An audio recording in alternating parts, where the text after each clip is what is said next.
आज भारतीय यौम जमहूरिया पर कश्मीरी अवाम दुनिया भर में यौम स्याह मना रही है। बिल्कुल, जबकि वादी कश्मीर में आज नाज़रीन हड़ताल का ऐलान किया गया। यौम स्याह को मनाने का बड़ा मकसद मकबूजा जम्मू कश्मीर में काबिज भारतीय अफवाज की जानिब से वसी पैमाने पर इंसानी हुकूक की खिलाफ वर्जियों, बेगुनाह कश्मीरियों के ज़ेर हिरासत मामलात जो हैं वो दरपेश हैं। फिर मैंने आपको पहले बताया था कि एक रीग्रुपिंग भी हो रही है, जिस ना सिर्फ बाइडन साहब का इस इवेंट में ना जाना, डॉक्टर जयशंकर का रशिया का दौरा, डॉक्टर जयशंकर का ईरान का दौरा, ये सारी चीजें जो हैं वो अगर डार्ट्स जोड़ी जाएं तो रीग्रुपिंग हो रही है इस वक्त, लेकिन सिमिलैरिटीज विद द फ्रांस। कल की ग्लोबल टाइम्स की जो रिपोर्ट है वो भी यही बताती है कि पाकिस्तान और ख़ास तौर पर बलूचिस्तान में जो दहशतगर्दी है उसमें रॉ और इंडिया मुलव्वस है। और आज सेक्रेटरी खारजा की जानिब से जब एक प्रेस ब्रीफिंग दी गई है, डिटेल प्रेस ब्रीफिंग में बताया ये गया है कि जो 2 मासूम पाकिस्तानी शहरी थे उनकी टारगेट किलिंग की गई है और उसके सबूत भी हमारे पास मौजूद हैं कि उसके पीछे इंडिया रॉ मुलव्वस है। हम बैगर्स में अपने आप को खुद ही शुमार करते हैं, इंडिया बैगर्स में नहीं आता।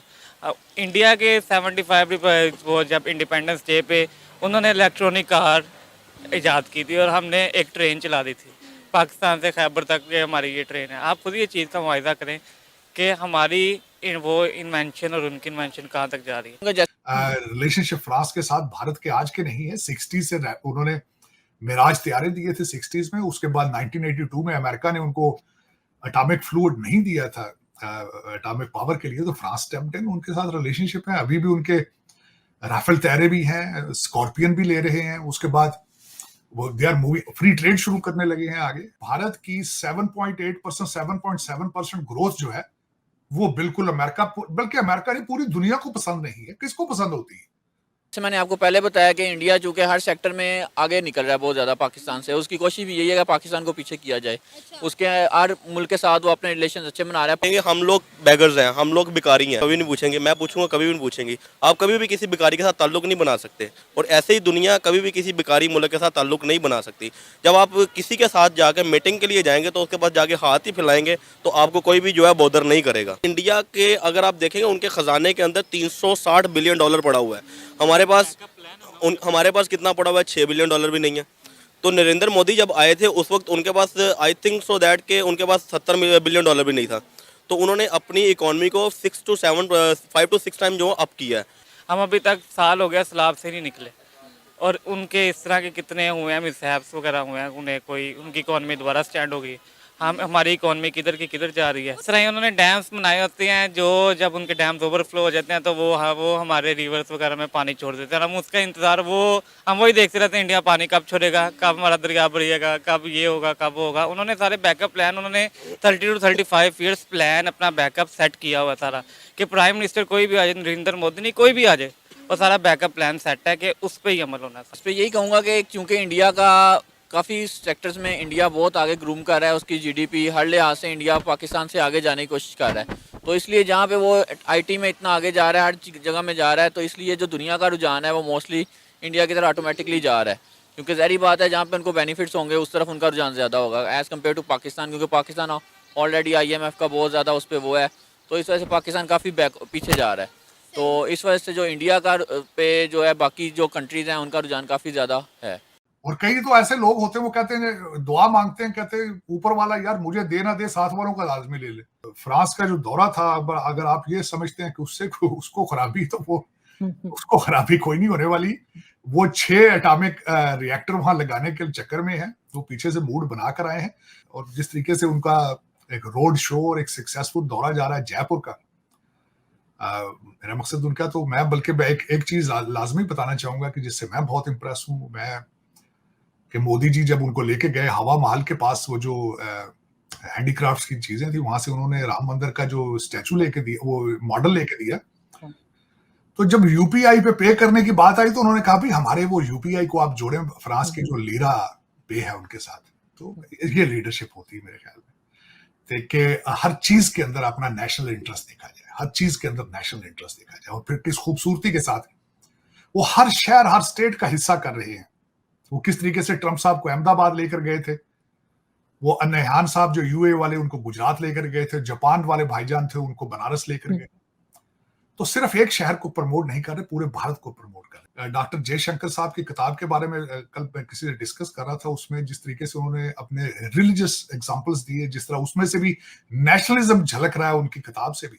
अमेजिंग कि such an accomplished person went to Japan for education. His wife is Japanese as well, लेकिन he still has a pride in Indian religion, अपने religion में, और Indian pride है। और इस तरह के कई लोग हैं, तभी वो इस जगह पे पहुंचे हैं। Amazing story. और उसमें कई they are very national, he has a tons of people, those are very committed nationalists, वरना इसके बगैर वो इस जगह पे पहुंच ना पाते। देखा जाए तो भारत और अमेरिका के अंदर 191 बिलियन 191.8 बिलियन डॉलर का ट्रेड है, जो कि एक बहुत बड़ा ट्रेड है। चाइना के साथ उनका 135 बिलियन का ट्रेड है, अमेरिका के साथ 191 बिलियन डॉलर। अब वो चांस किस चीज पे ले रहे हैं जो सबसे ज्यादा उनको यूनिक बनाता है? एक तो भारत की अपनी geographic location towards next to China और ताइवान के साथ, दूसरा उनकी इकोनॉमी की ग्रोथ उनको लेवरेज देती है, तीसरी सबसे ज्यादा स्ट्रॉन्ग जो उनको लेवरेज देती है वो अमेरिका के अंदर भारतीय डायस्पोरा है। हर बड़ी कॉर्पोरेशन का सीईओ भारतीय।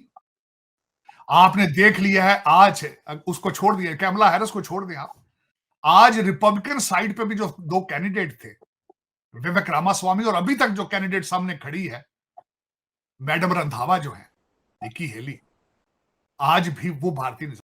हेलो दोस्तों, स्वागत है आपका इंडिया पाकिस्तान न्यूज़ चैनल में। तो दोस्तों, जैसे कि आपने वीडियो में देखा, आइए जानते हैं वीडियो के बारे में। 15 अगस्त 1947 को भारत को स्वतंत्र राष्ट्र का दर्जा मिल गया था।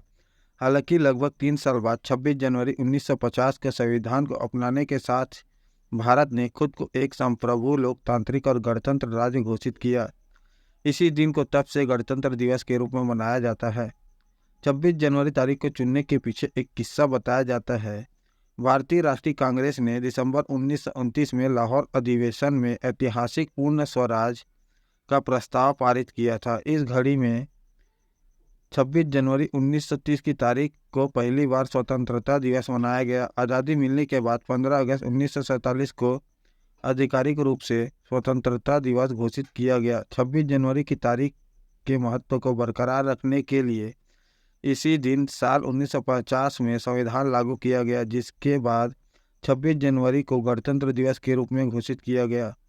देश का संविधान बनाने के लिए संविधान सभा का गठन हुआ था। इनमें कुल 22 समितियां थी। इनमें प्रारूप सबसे प्रमुख समिति थी, जिनका काम संपूर्ण संविधान का निर्माण करना था। प्रारूप समिति के अध्यक्ष डॉक्टर भीमराव अंबेडकर थे। 2 साल 11 महीने और 18 दिन की मेहनत के बाद दुनिया का सबसे बड़ा लिखित संविधान तैयार किया गया। डॉक्टर अंबेडकर ने संविधान सभा के अध्यक्ष डॉक्टर राजेंद्र प्रसाद को 26 नवंबर 1949 को भारतीय संविधान सौंप दिया, लेकिन इसे लागू करने के लिए 2 महीने की देरी दी गई। तर्क दिया जाता है कि 26 जनवरी के पूर्ण स्वराज के ऐलान के महत्व को कायम रखने के लिए 2 महीने बाद लागू किया गया। इस तरह 26 नवंबर 1949 की जगह 26 जनवरी 1950 को पहला गणतंत्र दिवस मनाया गया। नागरिकों के बीच संवैधानिक मूल्यों को बढ़ावा देने के लिए 2015 से सरकार ने 26 नवंबर को संविधान दिवस मनाने का फैसला किया गया। 26 नवंबर 1949 की जगह 26 जनवरी 1950 को पहला गणतंत्र दिवस मनाया गया।